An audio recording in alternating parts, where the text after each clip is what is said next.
Everyone to today's History for Lunch. My name is Robin Petzold and I'm from the Johnson County Historical Society. We have two presenters today who are going to be speaking on one of the lesser known Iowans who had quite an effect on history. We seem to be coming up with more and more stories of history changers who were quieter, and that seems to be somewhat characteristic of Iowans. Today we have Dr. Myron Brown and Dr. Jean Zdrazil who will be talking on D.D. Palmer, and I've been told to introduce one is the brain and one is the good looks of the team, and I'm not going to say which is which. We're going to leave it that way, and I'm going to turn it over to them. Thank you very much. I'm the brains and the good looks, but we got to help him out somewhere. I'll just hold you up. I'm Dr. Jean Zdrazil, and I practice 10 miles south in Johnson County in a little hamlet called River Junction, and I have been a practicing chiropractor for 18 years now.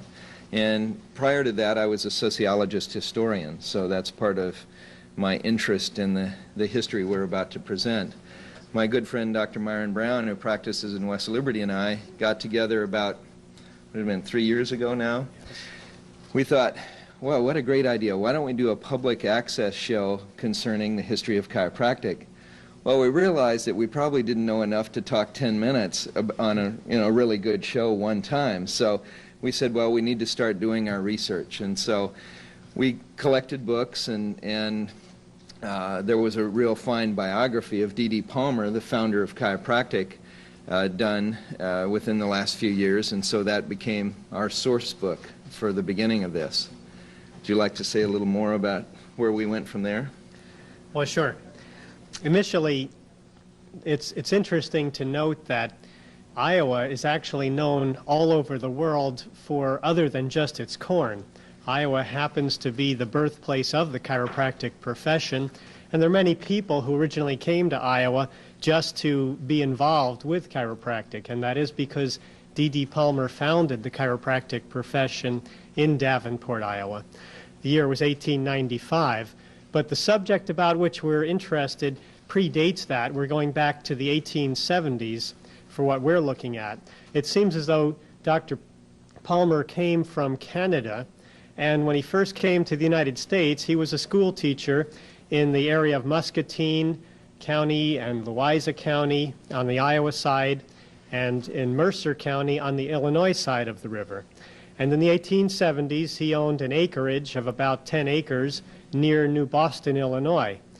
And during that time period, he operated an apiary and a nursery raising raspberry plants.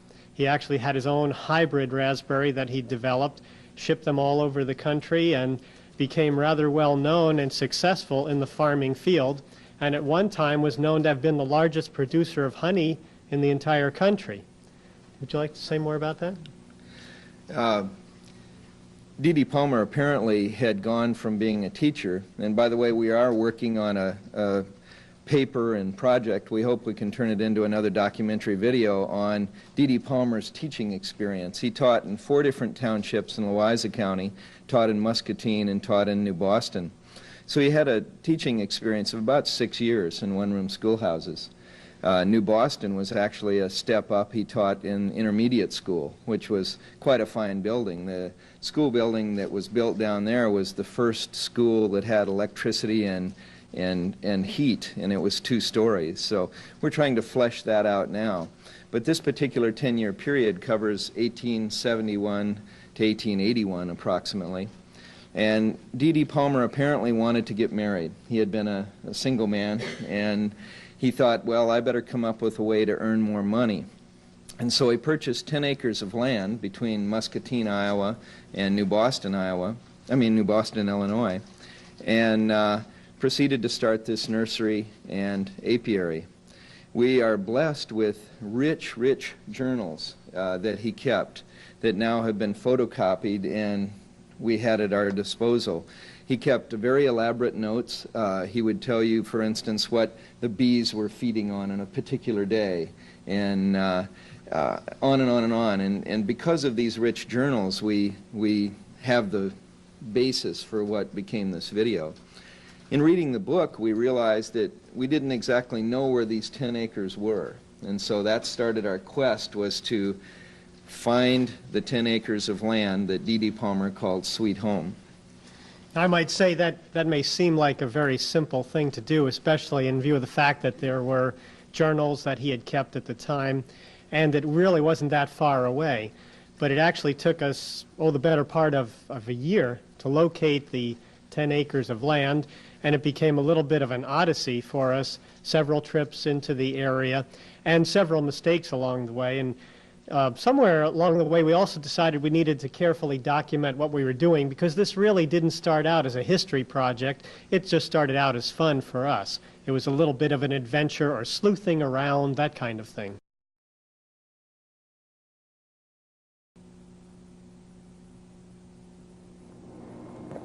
Long before founding a new profession, D.D. Palmer lived on an acreage along the Mississippi River near New Boston, Illinois.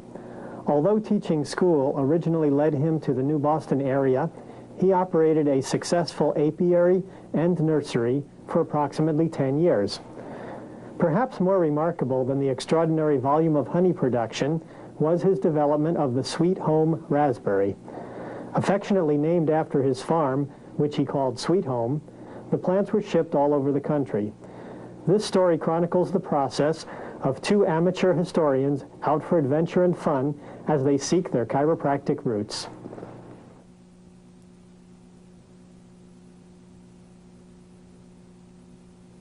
The creation of chiropractic by D.D. Palmer in Davenport, Iowa in 1895 is connected to the economic and political ironies of the times preceding the Civil War in the United States. Large migrations of Americans to Canada caused economic turmoil. As a result, the Thomas Palmer family, and later D.D. Palmer and brother T.J., immigrated to the United States. In his biography of D.D. Palmer, Vern Gilo observed that the creation of the canning jar by John Mason in 1857 was an essential factor in D.D. Palmer's vocation as a horticulturist. The mason jar made it possible for fruits and vegetables to be preserved for long periods of time. This allowed D.D. Palmer to build a business in the production of raspberries and the selling of nursery stock. Our first stop was New Boston, Illinois. It was our hope to locate longtime residents or a local newspaper office, library, and/or the city offices. In preparation, we consulted D.D. Palmer's original journal with his notes on beekeeping and honey production, the creation and propagation of the Sweet Home raspberry, and a grid map showing where he planted different kinds of trees. What you're viewing are his original handwritten notes from his journal.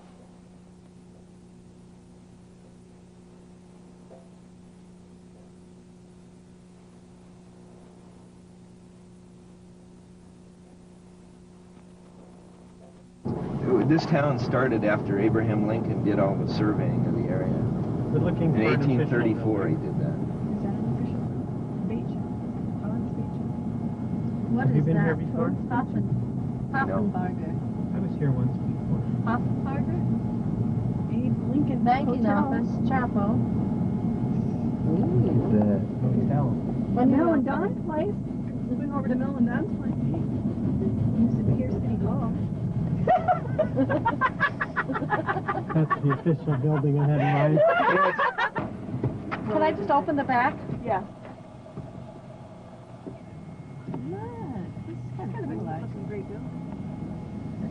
Now, this actually looks like the main part of the river. I appreciate I'll give it to me and you guys go ahead and go through, everything, and then she'll get there back. Oh, that'd be great. Thank you. She does all of our genealogy and all that. Oh, wonderful. She's great. Wonderful. At the source at Sweet Home, we're beginning to videotape. I'm standing next to the biggest tree I can find, sure that D.D. planted this with his own hands. One of the things we observe about the site is there is a lot of damage to the older trees, many of which have been removed by now, and this was confirmed by the neighbor, Mr. Dwight Irvin, who led us over from his house just about a quarter-mile down the road. We're walking over toward the site of the actual original home, which is evidenced by the depression in the ground there. And here we are looking at the original home site. About all we see now is a slight depression in the land there. We're at the bottom of the bluff, still a little bit above the floodplain.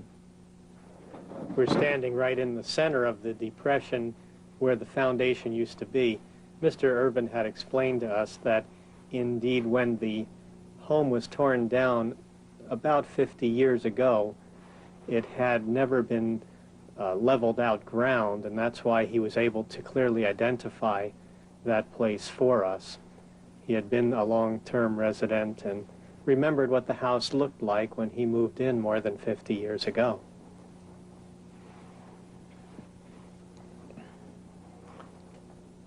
Those trees, we presume, were amongst the many trees planted on the site by D.D. Palmer. There's not too much left of the really old trees anymore, but we're fairly certain that those were amongst the non-indigenous trees that he planted. He also planted quite a few cedar, and we can see a row of cedar over here to your left that possibly are amongst the remains of the seedlings put in by D.D. Palmer. And then if you look past those trees off into the distance, even from the flat land where we're standing in the house yard, you can see there was quite a nice view off into the distance of the Mississippi River Valley, and then the hills on the opposite side being the Iowa side of the river. And he also referred to it, the bottom part of this land is the sloughs, which was floodplain for the river. And there's even one recorded incident in his journal where there was a big flood and water actually came up to these lowlands down below us here. Yeah, the comment in the D.D.'s journal was that that was the highest that water had ever been known to come up by whites settled in the area.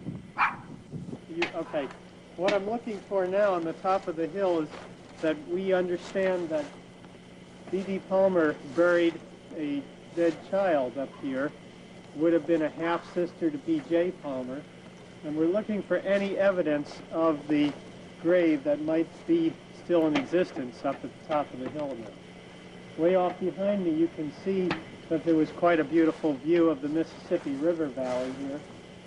And though the hill didn't look quite so large down below, having just come up to the top, it's quite a little hike, and we're all just a little bit winded from making the climb. We've searched extensively, and we have probed the ground here at the top of the hill, looking for any evidence of the gravesite. Ultimately, we did find some brick shard, and just below the surface located this large stone, which we have now leveled and cleaned the site some, in the possibility that this may have been a marker of some sort originally.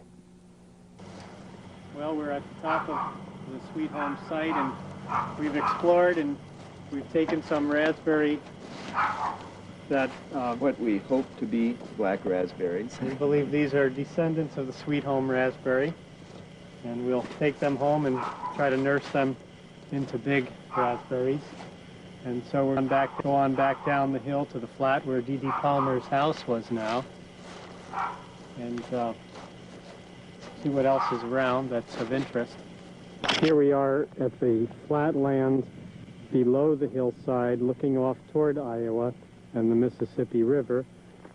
Over here is a modern house that has been built in front of the land of D.D. Palmer, and looking at the raise of land, that is the site where D.D. Palmer's home was. So we showed the depression in the ground, and then of course the hill that goes up much more steeply in back of it. The location of the road was actually here where this driveway is now, as opposed to the blacktop that we came up on over there. From the bottom of the hillside, we believe that the gate going into D.D. Palmer's home would have been right here where there's a gradual slope, as the area from where the original road here is much more steep. Over here we can see where there's quite a few raspberries planted in the flat, an old windmill here that probably came after the time of D.D. Palmer, but perhaps the same well site, and then a little ravine with a creek down here at the bottom, which was a likely source of water for the horticultural activities. Here we are back on the Iowa side of the Mississippi, looking from Muscatine toward Illinois, panning back to the community of Muscatine, where we know that D.D. Palmer at one time was a school teacher.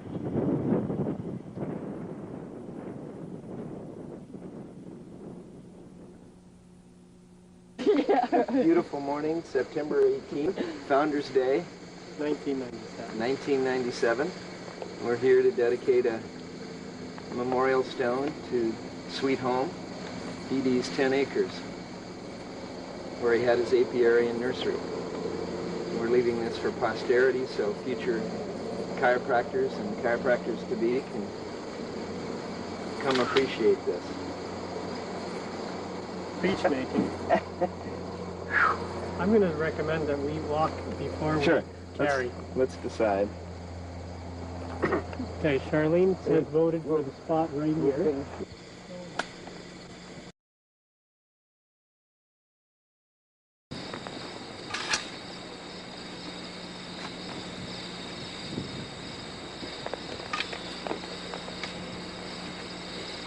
The geography of where we're placing the granite marker to indicate the site of Sweet Home.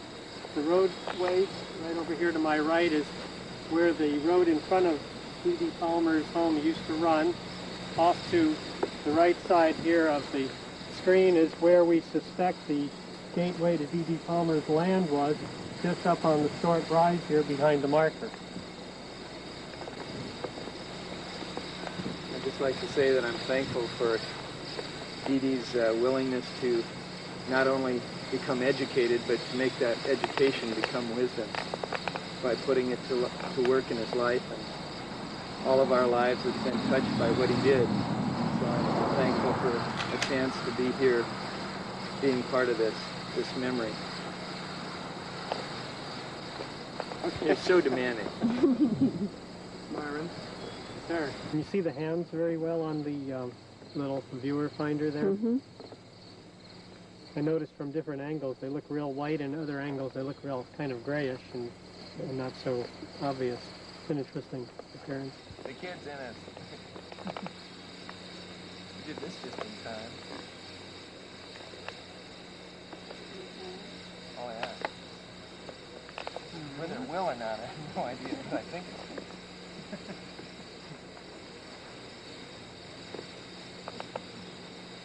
Not if it has another 10 minutes.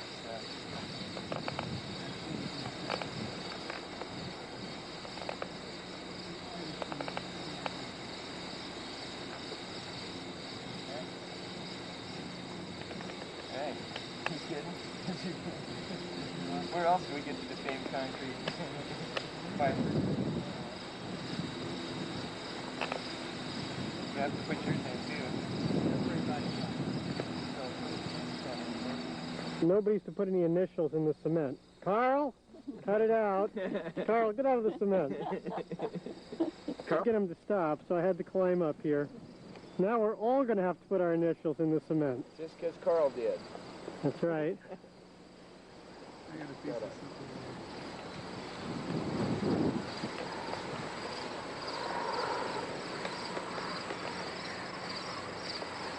Somewhere. What did you say? We want to be recorded here for posterity that Charlene is immersed in bliss, a divine state of grace, because we agreed with where she wanted to put the stone. Intuitively, we all felt an innate call to us. This spot is where energy lines cross. Yeah, right. You didn't want to carry it up the hill. We didn't want to carry it up the hill, but we didn't have to because we sensed intuitively the right place to adjust the stone. Did you say adjust? Yes. 9/1897? That is today, Founders Day. You said 9/18. It's 9/19, isn't it? I don't know. It's earlier, and I said Today is the 18th of September. The first adjustment was performed on September 18th, 1895. Do you have any questions you'd like to ask about our little adventure? I was going to ask you just to sum up what happened to D.D. Palmer after he left. After he left Sweet Home, there was a disastrous winter in 1880-81 that he lost his entire bee operation, and he decided it was time to move on. He then moved with his family to Cheer, Iowa, which is where his father and mother had originally moved many years earlier.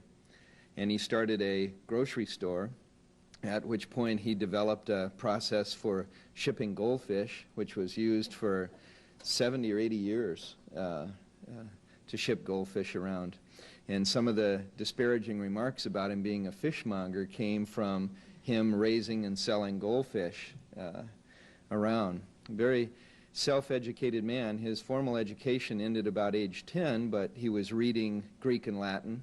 He was, by our standards, very well educated. He was left in, an interesting tidbit, him and his brother were left in Canada by the family, presumably because, this would have been at age 10 and age 8, presumably because they had jobs. The market up there, job market, was flooded with Americans fleeing the imminent and upcoming Civil War, and it wrecked the economy, the local economy up there. And so his family moved to Iowa, and it took his brother and him about Several years. 8 or 10 years to catch up with the rest of the family. Nowadays we think that's pretty amazing, but we're hoping to be able to fill in the story about who they lived with, how they were cared for when they were still up in Canada.